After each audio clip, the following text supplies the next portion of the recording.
This is a Nintendo Game Watch, specifically the 1989 Super Mario Bros. Game Watch. However, it doesn't work. As I try clicking on these buttons here, nothing happens. It might be a really simple fix, so in this video I'm going to fix it. Let's take a peek at the inside. It uses 4 Phillips head screwdrivers, which is different from what they usually use, but I assume it's because Nintendo wanted you to be able to take it apart and replace the battery if it died.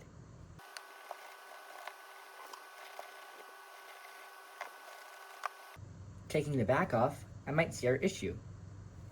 Nothing looks particularly bad, so I think this battery might just be dead. I'm gonna replace the battery.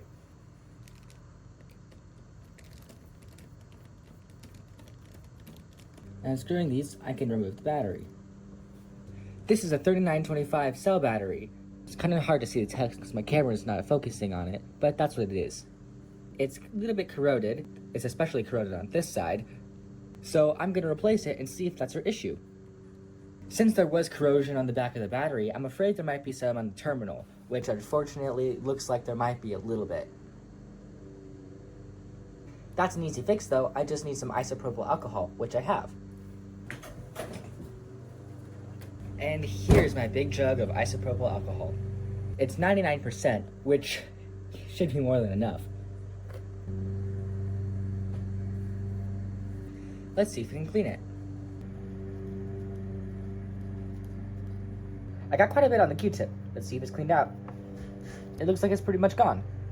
Now I just have to replace the battery and hope that works. Things don't always go the way you want them to, huh? As I was taking this apart, change out the battery, I realized that the little pad here, that was right here, the little golden one that you could see a little bit earlier, fell out. This pad is essential because that's what completes the circuit for the ground value. Luckily, I found it. My camera's struggling to focus on it, but it's right here.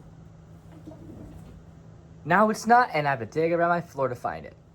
After a bunch of panicking and searching, I found it. Let's see if we can get this reattached. I'm not quite sure how I would do it, but I think if I solder it back on, it might work. If you look inside the terminal, you can say where it kind of broke off. I'm gonna see if I can reattach it to that spot. I'm scared. To reattach it, I'm gonna have to take all these screws off so I can get to the thing underneath. This is upsetting. This is a lot more than I wanted to have to do for this. I have all these screws unscrewed, and so now I'm going to take this little plastic cover off. Here we are. This is the chipboard without the plastic guard. You can see there's a bit more corrosion that I have to clean out, along with the mangled pad. I'm going to have to fix all of that. Believe it or not, I think I'm going to use more isopropyl alcohol to clean off the corrosion. Hopefully that will be enough, but at this point I don't even know.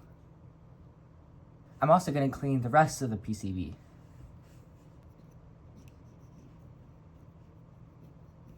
There's still quite a bit of corrosion on this little pad. I'm gonna see what I can do to fix that. I'm gonna go at it with some isopropyl alcohol. I actually got quite a bit of that cleaned off. You can see where it broke off here. I'm gonna try to fix that now. I got one side of it pretty corrosion free, but the other side still has a tiny bit. To me, it looks like the corrosion's eaten through the gold plating to the copper or brass or whatever, and that's irreversible. When cleaning terminals, make sure you don't use metal tools. I'm just using isopropyl alcohol, a Q-tip, and a toothbrush. I'm really hoping it'll be enough. Like I said, if it already ate through the gold plating, then it can't be reversible. So I really hope that's not the case. If you look closely, a lot of the gold plating is coming through, so I don't think it has eaten through the gold plating. I think we're safe here. Now it's time to bust out the soldering iron. Typically, I'd use some sort of glue, like an epoxy, alongside the solder. I don't have any sort of glue that would work, so this is what I've got. If I'm careful enough, I'll hopefully be able to reattach it right here.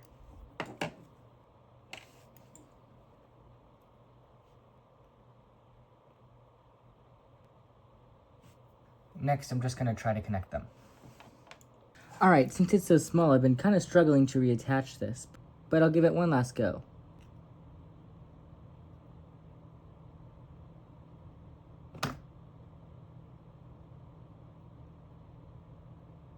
Alright, I think this is an okay connection. It should work for what we need. Putting the plastic thing back on, I think it's gonna be okay. More issues, this button seems like it's stuck in. I readjusted the buttons, and now I'm gonna try to put this back in.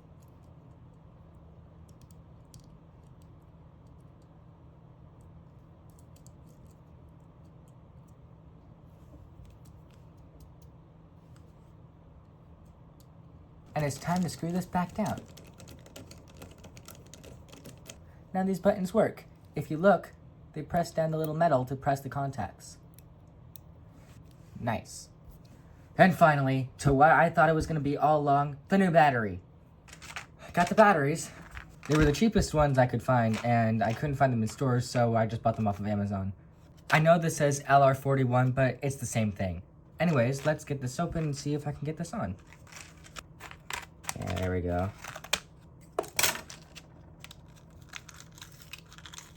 There we go.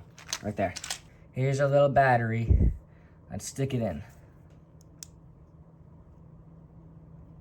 Alright, got the battery in. I got it redone. Oh! It's all showing at the same time. Is it supposed to do that? It works! Quick, we gotta put the back back on. This is what I thought this whole thing was going to be when I first made this video. I thought I was going to be replacing the battery and then playing the game. But I was dead wrong, and honestly, I'm kind of glad. I don't know if we need this, do we? I mean, I could try to put it back on. I don't know how much success I'll get. Alright, I think I got it lined up. Now it's just time to put these screws back in. And putting the last screw in, I think it's about time we get to go to gameplay.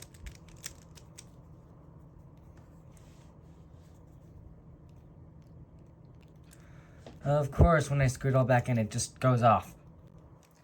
I think I just have to tighten the connections with the battery.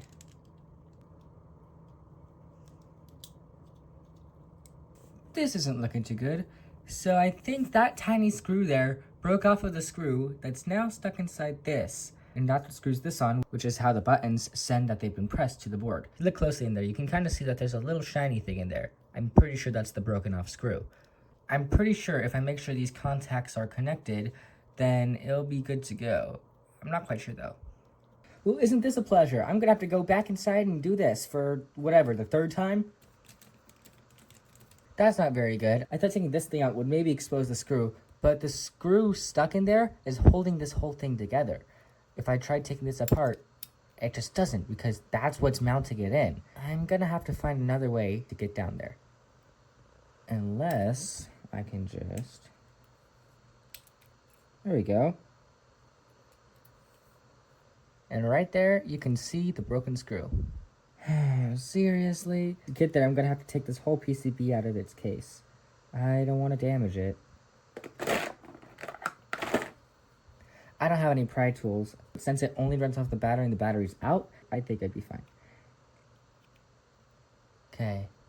Taking the PCB out, that's where our screw is stuck. It's right in there. You can see it right here. I'm gonna see if tweezers will work. I hope they do.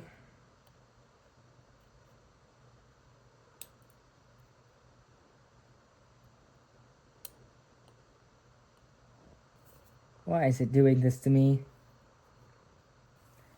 Okay, new plan. These might be too big. I might have to get my smaller ones. The other ones are too big. Maybe these ones are a bit better.